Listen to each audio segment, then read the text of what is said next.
है genome sequencing और वो क्या रोल प्ले करता है अगर हम बात करें पैंडेमिक्स के लिए, आउटब्रेक्स प्रिवेंशन के लिए? तो जीनोम जितने भी जीव हैं इस दुनिया में, उनकी जो सीक्रेट होती है, जिस आधार पे वो डेवलप होते हैं, बिहेव करते हैं, वो उनकी जीनोम में लिखा होता है। यही हम अपने पेरेंट्स से इनहेरिट करते हैं और इस तरह से हम एक दूसरे से यूनिक या सिमिलर लगते हैं। इसी तरह से हर जीव का एक जीनोम होता है जो उसके जीवन का आधार होता है, और जीनोम के ही आधार पे इवोल्यूशन होता है। जीनोम में जो चेंजेस होते हैं उसके आधार से प्रोजेनी में वो चेंजेस जाते हैं, वो इवोल्यूशन का भी सबस्ट्रेट है, इवोल्यूशन का मटेरियल है। तो इस तरह से वायरस का भी अपना जीनोम होता है। इसके जीनोम जो है वो आरएनए के फॉर्म में होता है, जबकि ज़्यादातर जीवों में जीनोम जो होता है वो डीएनए के फॉर्म में होता है। दोनों एक दूसरे से काफ़ी मिलते जुलते हैं। तो इस वायरस का जीनोम जो है वो करीब 30,000 न्यूक्लियोटाइड हम जिनको बोलते हैं उनसे मिल के बना होता है, मतलब 30,000 अक्षर इसमें होते हैं। और जीनोम सीक्वेंसिंग का मतलब हुआ कि उन 30,000 अक्षरों को एकदम एग्जैक्टली किस क्रम में वो आते हैं उनको मालूम करना मशीन और टेक्नोलॉजी के द्वारा। तो जैसे अब वायरस जब इसका प्रजनन होता है हमारी कोशिकाओं में, तो एग्जैक्टली वैसा ही वायरस नहीं बनता, उसमें एक आध दो परिवर्तन भी आ जाते हैं जिनको हम म्यूटेशन बोलते हैं। तो अक्सर वो म्यूटेशन वायरस के लिए भी उपयोगी नहीं होता, तो वो धीरे धीरे खत्म हो जाते हैं। लेकिन कुछ म्यूटेशन जो वायरस को एडवांटेज देते हैं, जिससे कि वायरस और ज़्यादा इन्फेक्शियस हो जाए या और तेज़ी से बढ़ने लगे, या हमारे इम्यून सिस्टम का जो प्रोटेक्शन है उसको अवॉइड कर ले, तो ऐसे जो वेरिएंट होते हैं, जो म्यूटेंट होते हैं, वो फैलने लगते हैं, ज़्यादा मात्रा में पाए जाएंगे। तो इसी तरह से वायरस परिवर्तन लाता रहता है अपने जीनोम में, और नए नए जिसको हम वेरिएंट बोलते हैं उनके फॉर्म में आता रहता है।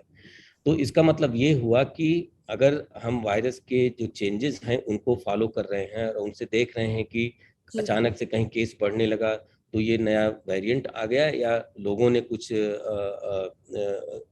अपना अनुशासन तोड़ा है और भीड़ में इकट्ठे हुए हैं, साथ में पार्टी किया है, तो वो पता चल जाएगा कि वही वाला वेरिएंट था या नया वेरिएंट आया है। और इसी तरह से अगर जैसे हॉस्पिटल में कोई आदमी आया ज़्यादा बीमार है, तो ये नया वेरिएंट है जो ज़्यादा बीमारी फैला रहा है, या उस आदमी के अंदर कुछ कोमॉर्बिडिटी या कुछ और बात थी, तो हम जीनोम सीक्वेंस करके ये पता कर सकते हैं कि कोई और खतरनाक इसका वेरिएंट आ गया, या उस व्यक्ति के अंदर कोई कमजोरी थी। और इसके अलावा हम वेरिएंट से ये भी समझ सकते हैं कि किस रास्ते से वायरस फैल रहा है, कहाँ से आ रहा है, इसका क्या रिलेशन है। तो ये सब चीज़, और दो बहुत इम्पॉर्टेंट चीज़ है, जीनोम से हम वायरस के लिए नए ड्रग की प्लान कर सकते हैं, और वैक्सीन बनाने में वो बहुत ही उपयोगी, वो बहुत ही उसके बगैर में मुश्किल होता है। तो जितनी वैक्सीन आप जो mRNA वैक्सीन देख रहे हैं वो जीनोम के आधार पर बनी है। तो genome plays a very crucial role, मतलब बहुत इंपॉर्टेंट रोल है। डॉक्टर मिश्रा, अगर मैं आपसे पूछूं, अगर हम हमारे देश की बात करें, हमारे कैपेबिलिटीज की बात करें जीनोम सीक्वेंसिंग को लेकर कंपेयर टू अदर कंट्रीज, हम कहाँ स्टैंड करते हैं? किस तरह का इंफ्रास्ट्रक्चर हमारे पास है जीनोम सीक्वेंसिंग के लिए? क्या सफिशिएंट है? हमारे पास इस वायरस के जीनोम सीक्वेंसिंग के लिए काफ़ी सुविधा है, ज़रूरत से ज़्यादा है। एक्चुअली हमारी जो जीनोमिक फैसिलिटीज़ हैं बहुत सारे 10-12 लैब्स में, जो पूरे देश के अंदर काफ़ी एडवांस लेवल वर्ल्ड स्टैंडर्ड की हैं। लेकिन ओवरऑल कैपेसिटी टोटल अगर आप सोचिए तो डेवलपिंग कंट्रीज़ के कंपेरिजन में हम बहुत आगे हैं। लेकिन और भी कंट्रीज जैसे यूके वगैरह, उनके जीनोम कैपेसिटी काफ़ी ज़्यादा है हमसे। लेकिन जहाँ तक इस वायरस को सीक्वेंस के जीनोम सीक्वेंसिंग का सवाल है, इसके लिए हमारे पास कैपेसिटी बहुत पर्याप्त मात्रा में, इसके लिए वो चिंता की बात नहीं है। सिर्फ ये होता है कि ये थोड़ा महंगा पड़ता है, एक सीक्वेंसिंग 3-4 हज़ार की हो सकती है, क्योंकि सारा जो हम उसका जो केमिकल जो कंज्यूमेबल होता है मशीन में डालने के लिए सीक्वेंसिंग करते समय, वो सब इंपोर्ट करना पड़ता है, और वो ज़्यादा पैसे उसमें लगते हैं। तो वो एक उसका इंडिजिनाइजेशन, उस पर आत्मनिर्भरता जो है वो जरूरी है, जो सरकार भी बहुत कोशिश कर रही है उसके बारे में। जो हमारे देश में जो लोग टेस्ट किए जा रहे हैं कोविड के लिए, कितना परसेंटेज भेजा जा रहा है जीनोम सीक्वेंसिंग के लिए? क्या ये सफिशिएंट है जो हम जितनी टेस्टिंग, जीनोम टेस्टिंग करा रहे हैं? सफिशिएंट होने का एक मापदंड ये हो सकता है कि आपको टाइम से पता ना चले कि नया वेरिएंट आया और काफ़ी जगह फैल जाए, तब हमको पता चले कि नया वेरिएंट आया है। ऐसा नहीं हुआ है, क्योंकि डेल्टा वेव जब चली तो हमको शुरू में जो सेकेंड वेव थी पता चल गया था कि नया वेरिएंट बन रहा है महाराष्ट्र से, वहाँ से निकल के फिर और जगह फैला।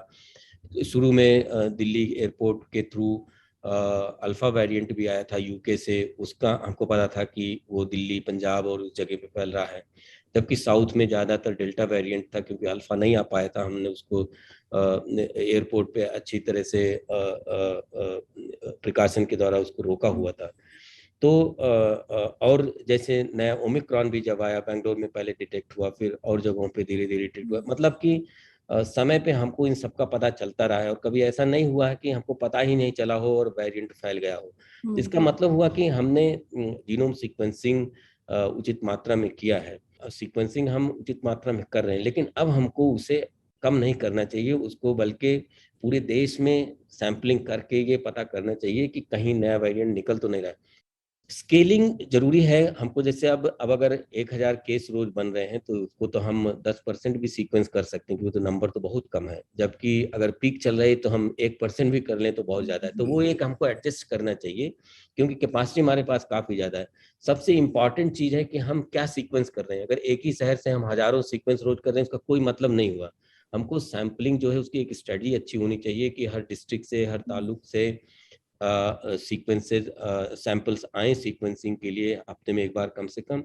और हॉस्पिटल्स में जो केसेस आ रहे हैं इक्का दुक्का, उनकी जरूर सीक्वेंसिंग हो, तो ये पता चले कि उस व्यक्ति के अंदर कुछ कमजोरी है या नया वेरिएंट है। इस तरह से जो री इन्फेक्शन या वैक्सीन ब्रेक थ्रू केसेस आ रहे हैं, उनको हमको सीक्वेंस करना है कि ये नया वायरस वेरिएंट ऐसा तो नहीं बन गया जो वैक्सीन को नहीं मान रहा है।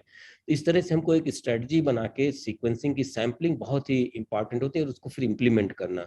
Just going back doctor Mishra, अगर हम इस पैंडेमिक पे जाएं, पहले भी हाल पैंडेमिक्स हुए हैं, कोरोना वायरस जैसे सार्स हुआ था 2002 में, 2012 में मर्स हुआ था, लेकिन क्या ये पैंडेमिक दूसरे पैंडेमिक से कहीं ना कहीं अलग है? और अगर हम बात करें, ये अब तीसरा साल हो गया है कोविड-19 का, लोगों में वो फटीग भी, वो मतलब कहीं ना कहीं चलता आ रहा था, खत्म नहीं हो रहा था। क्या इस पैंडेमिक अलग है, और क्या इसके जो फीचर्स हैं कुछ यूनिक है? क्योंकि बस ये वेरिएंट्स आते रह रहे हैं, म्यूटेशंस हो ही जा रहे हैं, तो लोगों में कहीं ना कहीं वो थकान पैंडेमिक से दिख रही है। ये वायरस पिछले सार्स वायरस जैसा ही है, हमारे शरीर को अटैक भी उसी तरह से करता है जैसे पिछला सार्स 1 अगर आप कहें करता था, या मर्स भी उसी तरह से हैं, जो कि किसी जानवर से आए हैं और उसके बाद धीरे धीरे फैले, फिर उसके बाद एक पैंडेमिक का रूप इस वाले ने ले लिया। डिफरेंस सिर्फ इतना है कि ये जो सार्स कोविड 2 है, ये इन्फेक्टिविटी इसकी बहुत ज्यादा है। एक इन्फेक्टेड आदमी अमूमन 10-12 लोगों को इन्फेक्ट कर देता है इससे, तो उसकी मतलब बहुत। और आप समझिए कि फिर वो 10 लोग फिर और 10 को करेंगे तो 100 हो गया। मतलब कि चेन बहुत जल्दी, एकदम चेन बहुत जल्दी। जंगल की आग बोलते हैं ना, वो इतनी तेजी से फैल सकता है। जबकि पुराने वाले जो सार्स या मर्स थे, उनकी इन्फेक्टिविटी से बहुत कम थी, इससे 10 गुना कम या उससे भी कम थी। इसका मतलब ये हुआ कि बहुत धीरे धीरे वो फैलेगा, तब तक आदमी सतर्क हो जाता है। और दूसरी चीज जो जो जिसने इस पैंडेमिक को फैलाने में मदद की है, वो है कि जो लोगों का आवागमन है एक देश से दूसरे देश या एक शहर से दूसरे शहर, इतनी ज्यादा एयर ट्रैफिक है, इतनी ज्यादा बाकी शहर में कितनी भीड़ होती है। अगर एक इन्फेक्टेड आदमी है तो वो वायरस उसको सवारी बना के फिर पूरे शहर में फैल जाता है बहुत तेजी से। जी। तो इस तरह से अगर आप देखें तो हमारा जो जो प्लैनेट है वो छोटा हो गया है। हर लोग कोई भी आदमी कहीं भी आसानी से आ जा सकता है। जैसे आपने देखा ओमिक्रॉन अफ्रीका में निकला और 4-5 हफ्ते के अंदर पूरी दुनिया में फैल गया। मतलब अफ्रीका की हवा सबने अपने सांस में शेयर किया 4 हफ्ते के अंदर। तो इतनी तेजी से हमारा आवागमन इतना ज्यादा है, इतनी तेजी से वायरस फैल सकता है। तो इससे मदद मिलती है इन्फेक्शियस डिजीज को फैलने की।